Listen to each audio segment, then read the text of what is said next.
Hi, എൻ്റെ പേര് ഹാദില ഷെറിൻ. ഞാൻ വരുന്നത് മലപ്പുറം ജില്ലയിൽ നിന്നാണ്. ഞാൻ മൈക്രോബയോളജി ആയിരുന്നു ഡിഗ്രി എടുത്തിട്ടുണ്ടായിരുന്നത്. പക്ഷെ എനിക്കത് കംപ്ലീറ്റ് ആക്കാൻ പറ്റിയില്ല. അപ്പം ഞാനത് ഡ്രോപ്പ് ഔട്ട് ആക്കി.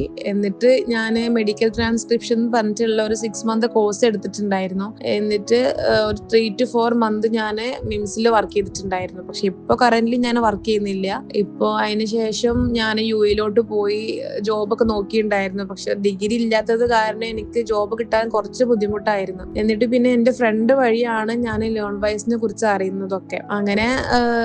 അങ്ങനെയാണ് ഞാൻ ലേൺ വൈസിലോട്ട് വരുന്നത്. അപ്പം നല്ലൊരു ഡിസിഷൻ ആണെന്ന് എനിക്ക് തോന്നി. കാരണം എന്താന്ന് വെച്ചാൽ അവരുടേതായിട്ടുള്ള ഒരു ആപ്പും കാര്യങ്ങളൊക്കെ അവർ ലോഞ്ച് ചെയ്തിട്ടുണ്ട്. അതാകുമ്പോൾ നമുക്ക് അതിൽ എന്താ പറയാ, എല്ലതും നമുക്ക് അവൈലബിൾ ആണ്. ക്ലാസ്സും പിന്നെ പ്രീവിയസ് ഇയർ ക്വസ്റ്റ്യൻ പേപ്പേഴ്സും ഒക്കെ നല്ല അടിപൊളിയാണ്. അപ്പം എനിക്ക് നല്ല ഉറപ്പുണ്ട് ലേൺ വൈസിന് നല്ലൊരു സ്റ്റുഡന്റ് ആയിട്ട് നല്ലൊരു പൊസിഷനിൽ ഞാൻ അവിടുന്ന് ഇറങ്ങുമെന്ന് എനിക്ക് നല്ല ഉറപ്പുണ്ട്. അപ്പം കറന്റ്ലി എന്റെ ഗോൾ എന്താന്ന് വെച്ചാല് എങ്ങനെയും ഈ BBA നല്ല അടിപൊളിയായിട്ട് ഫിനിഷ് ആക്കിയിട്ട് എന്തെങ്കിലും ഒരു ബിസിനസ് സ്റ്റാർട്ട് ചെയ്യണം എന്നാണ്. ഇൻഷാ അല്ലാഹ് അതെന്തായാലും നടക്കുമെന്ന് വിചാരിക്കുന്നത്.